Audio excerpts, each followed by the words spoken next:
Next है अपने पास में एडजेसेंट एंगल्स।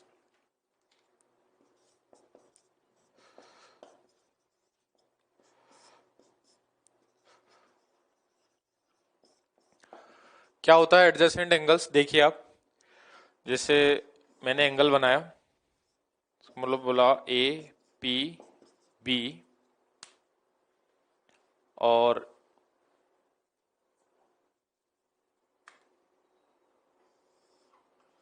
यहां मैंने बोला सी। ठीक है, तो यहां पर angle A P C and angle B P C are adjacent angles. ये दोनों एंगल क्या है? Adjacent angles. अब क्यों बोला इनको एडजेसेंट एंगल? देखिए आप,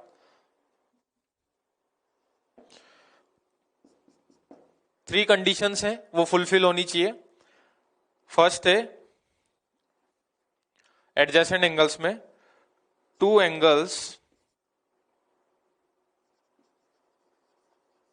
are known as adjacent angles if they have common vertex। ठीक है, कॉमन वर्टेक्स। आप देखिए ए पी सी ये लिखा मैंने, और देखिए B P C, B P C common vertex है दोनों में पी। नेक्स्ट, ठीक है, two angles are known as adjacent angles if they have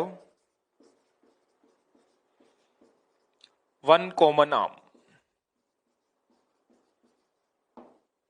ठीक है, कॉमन आर्म देखिए आप, ए पी सी और बी पी सी दोनों के बीच में कॉमन आर्म है। ये क्या नाम है इसका?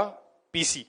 ठीक, नेक्स्ट कंडीशन होगी, अब ये तो हो गया आपके पास कॉमन आर्म, इन दोनों को हम बोलेंगे नॉन कॉमन आर्म। क्या बोलेंगे? Non common arm. तो थर्ड कंडीशन होगी two angles are known as adjacent angles if both non-common arms lie on opposite side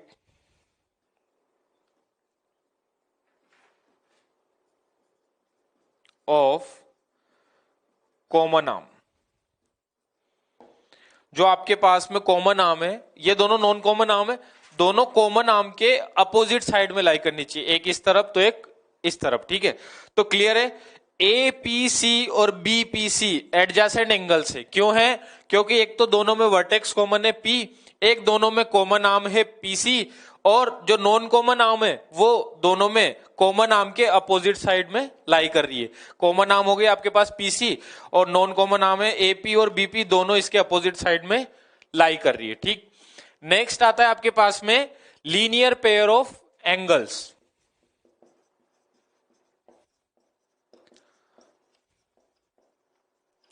तो लीनियर पेयर ऑफ एंगल किसे बोलेंगे हम?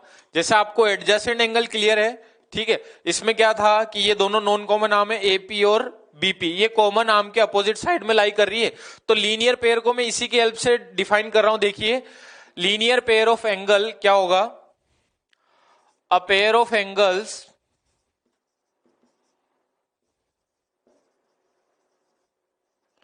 in which non-common arm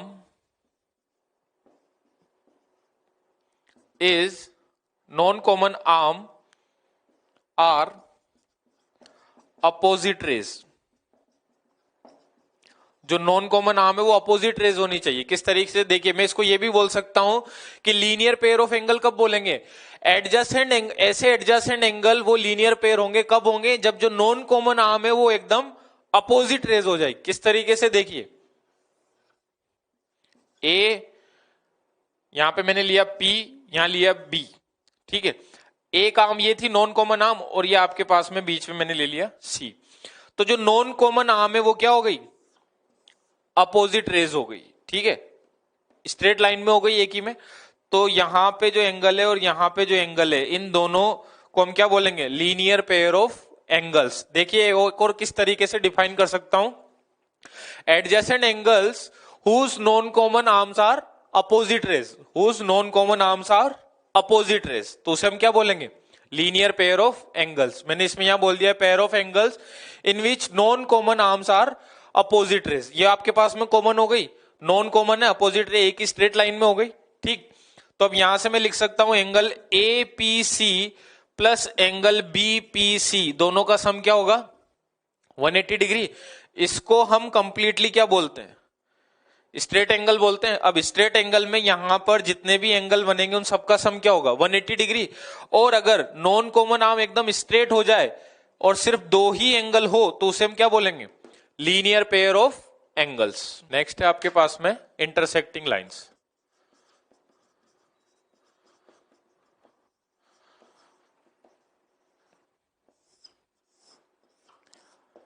देखिए क्या होती है intersecting lines. Two lines are said to be intersecting if they have one point in common। उन दोनों के बीच में एक पॉइंट क्या होगा? कॉमन होगा। और ये जो पॉइंट है, इस पॉइंट को हम क्या बोलेंगे? This point is known as point of intersection। ठीक। अब देखिए जैसे एक लाइन मैंने ये ले ली और एक लाइन ये दूसरी मैंने इस तरीके से ले ली, ए पी बी, और ये हो गया आपके पास में क्यू आर। एक लाइन है क्यूपीआर और एक लाइन है एपीबी, ठीक है। दोनों ने इस पॉइंट पर इंटरसेक्ट किया, मैंने इसको बोला P, ठीक है। तो ये पॉइंट दोनों लाइंस में कॉमन हो गया, तो इसे बोलेंगे पॉइंट ऑफ इंटरसेक्शन, ठीक है। क्लियर है? इंटरसेक्टिंग लाइंस, एक स्ट्रेट लाइन मैंने ये ली, एक स्ट्रेट लाइन मैंने ये ली, इन दोनों ने इस पॉइंट पर इंटरसेक्ट किया। ये जो पॉइंट है इंटरसेक्शन का, इसको मैंने बोला पॉइंट P। अब ये पॉइंट इस लाइन पर भी है और इस लाइन पर भी है, तो कॉमन हुआ। तो देखिए आप two lines are said to be intersecting if they have one point in common. एक पॉइंट उसमें क्या होगा? कॉमन होगा, और इस पॉइंट को हम क्या बोलेंगे? Point of intersection. अब आप देखिए कि इंटरसेक्टिंग लाइन से कौन सा एंगल बन रहा है और कौन से एंगल को हम आगे इसमें यूज करेंगे। देखिए यहां से आपको मिलता है वर्टिकल अपोजिट एंगल। देखिए क्या होगा वर्टिकल अपोजिट एंगल। आपके पास में अगर इस तरीके से एक स्ट्रेट लाइन ये रही और एक स्ट्रेट लाइन ये रही, ठीक। तो आप देखिए मैंने लिखा ए ओ बी और पी ओ क्यू, ठीक।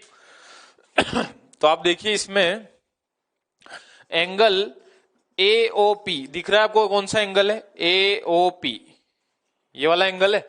किसके इक्वल होगा? बी ओ क्यू के। इसको हम बोलेंगे, शॉर्ट फॉर्म में लिख सकता हूं वी ओ ए, वर्टिकली अपोजिट एंगल, ठीक। नेक्स्ट में इसको ये लिख सकता हूं एंगल पी ओ बी किसके इक्वल होगा? एंगल ए ओ क्यू के। इसको भी क्या रीजन लिखेंगे? वर्टिकली अपोजिट एंगल, ठीक है।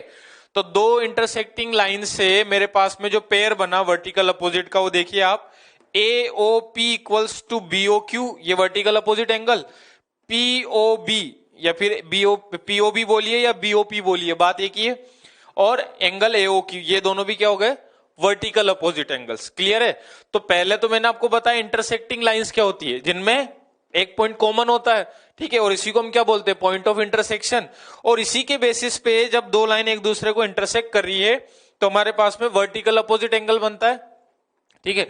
तो इस एंगल के इक्वल में ये होगा और इसके इक्वल में ये होगा। तो वर्टिकली अपोजिट एंगल देखिए आप, AOP equals to BO Q और POB equals to AO Q. Clear? चलिए अभी हमने समझा वर्टिकल अपोजिट एंगल, अब डिफाइन करते हैं इसको। देखिए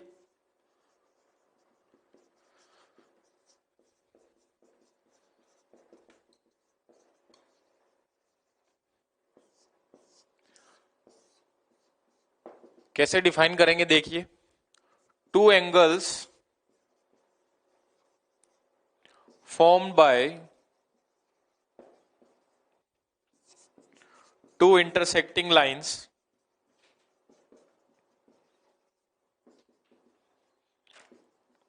having no common arm is known as vertically opposite angles. Two angles formed by two intersecting lines having no common arm is known as vertically opposite angle. ठीक है, अब आप देखिए कि यहां पे मैंने इस तरीके से बनाया था, एक बार A O B P O Q, ठीक है, दो इंटरसेक्टिंग लाइन से बना। और अगर मैं इस एंगल और इस एंगल को देखूं तो इस एंगल और इस एंगल में कोई भी कॉमन आर्म नहीं है। आप देखिए इस एंगल को और इस एंगल को देखिए, इनमें भी कोई कॉमन आर्म नहीं है। ठीक है, क्वेश्चन करते हैं इस पर एक, find value of x y and z. ठीक है, तो आपको कुछ इस तरीके से क्वेश्चन गिवन है।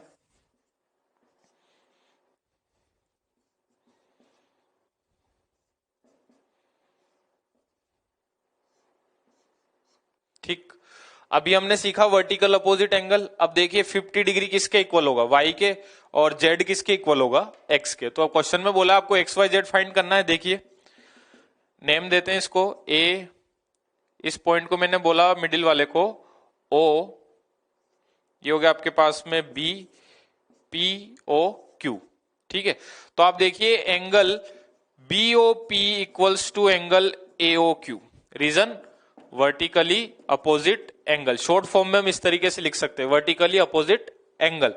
तो आप देखिए बीओपी की वैल्यू क्या है आपके पास में 50 डिग्री, और एओक्यू की वैल्यू क्या है वाई, आपके पास में वाई की वैल्यू कितनी आ गई 50 डिग्री। रीजन डायरेक्टली क्या लिख दिया मैंने, ये आपके पास में क्या हो गया वर्टिकल अपोजिट एंगल। अब आप देखिए angle B O P plus angle A O P equals to 180 degree. Reason बताइए इसका, B O P A O P, यहां से एक मैं डेडेस्ट पार्ट में समझाता हूं इसको, ये वाला पूरा इसका सम मैंने 180 डिग्री लिखा। क्यों, आपको पता है नॉन कॉमन आर्म एकदम अपोजिट रेज हो रही है, और ये लाइन इसमें इन दोनों का सम क्या होगा 180 डिग्री। रीजन क्या लिखेंगे हम, linear pair of angle, linear pair of angle, ये हमारे पास इसका रीजन हो गया।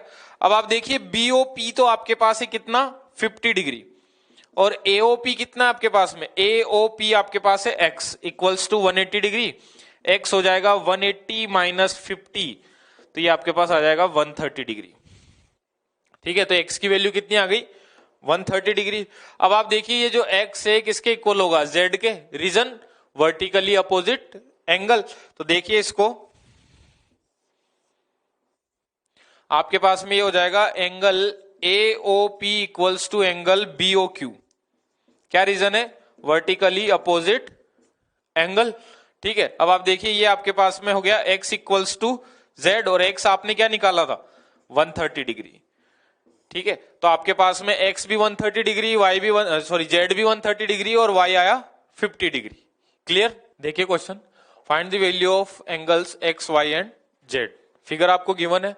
ठीक है, अब फिगर में देखिए आप, आपके पास में ये वाला एंगल 40 डिग्री है, ये x है, और ये 25, ये y और ये z। मुझे x y z फाइंड करना है। तो आप देखिए मैं क्या लिख रहा हूं, 40 degree plus x plus 25 degree equals to 180 degree. Dash dash से बनाता हूं, देखिए ये एक पूरा स्ट्रेट एंगल है, तो इसका सम कितना होगा 180 डिग्री। अब देखिए मैं इसका रीजन क्या लिख सकता हूं, इसका रीजन में लिख सकता हूं एंगल्स ऑन स्ट्रेट लाइन। ठीक है, एंगल्स ऑन स्ट्रेट लाइन, एक स्ट्रेट लाइन पर आप इसमें अगर 2-3 एंगल और बना दीजिए तो उन सभी का सम भी क्या होगा 180 डिग्री। स्ट्रेट लाइन पर जितने भी एंगल बनेंगे सभी का सम 180 डिग्री। तो आप देखिए ये हो गया आपके पास में x plus 65 equals to 180 degree, और आप ये इसमें से माइनस करेंगे तो ये आपके पास आ जाएगा 115 डिग्री। ठीक, x की वैल्यू क्या आ गई 115 डिग्री। अब आप देखिए आपको x के अलावा क्या फाइंड करना है, y फाइंड करना है और z फाइंड करना है। तो देखिए z आपको दिख रहा होगा, ये एक स्ट्रेट लाइन और ये दूसरी स्ट्रेट लाइन, ये और ये कुछ इस तरीके से। देखिए ये ऐसा है और एक लाइन ऐसी है, ये 40 और ये z, क्या दोनों वर्टिकल अपोजिट एंगल हैं? ठीक है, तो angle z equals to 40 degree, reason vertical opposite angle. ठीक है, शॉर्ट फॉर्म में लिखा है वर्टिकल अपोजिट एंगल। ठीक, x हो गया, z हो गया, अब क्या बचा y। अब आप देखिए यहां पर वापस से ये पूरी एक स्ट्रेट लाइन है, यहां पर भी इन दोनों एंगल का सम क्या होगा 180 डिग्री। तो लिखिए 40 degree plus y equals to 180 degree. ये रही आपके पास में स्ट्रेट लाइन और यहां पर सिर्फ दो एंगल है, तो मैं रीजन लिख सकता हूं लीनियर पेयर ऑफ एंगल्स। ठीक है, तो y आपके पास आ जाएगा 140 डिग्री, ये y और ये आपके पास आ गया x और ये आ गया z, x y z find करना था। ठीक, नेक्स्ट क्वेश्चन देखिए। नेक्स्ट क्वेश्चन में आपको बोला गया है determine the value of a, आपको a फाइंड करना है। ठीक, अब आप देखिए यहां पर ये वाला जो एंगल है 4a, क्या ये यहां पर होगा? रीजन देखते हैं, देखिए angle UOP equals to angle SOR, reason होगा आपके पास में वर्टिकल अपोजिट एंगल। ठीक है, तो जो UOP है ये वाला एंगल SOR के इक्वल होगा, इसके वर्टिकल अपोजिट है ना, तो ये 4a है तो यहां भी क्या हो जाएगा 4a, तो एंगल SOR आपके पास आ गया 4a। ठीक, अब यहां देखिए आप ये एंगल A है तो यहां भी क्या होगा angle A, reason same vertical opposite angle. तो आप देखिए angle SOT equals to angle, सिर्फ इस लाइन में और इस लाइन के अकॉर्डिंग देखेंगे, मतलब लाइन TOQ और SOP, तो A का यहां पर वर्टिकल अपोजिट एंगल ये बनेगा, तो ये हो जाएगा POQ, रीजन हो गया वापस से वर्टिकल अपोजिट एंगल। ठीक है, तो SOT तो आपके पास ऑलरेडी A है ही सही, तो POQ का क्या हो जाएगा, POQ की वैल्यू भी क्या हो जाएगी A।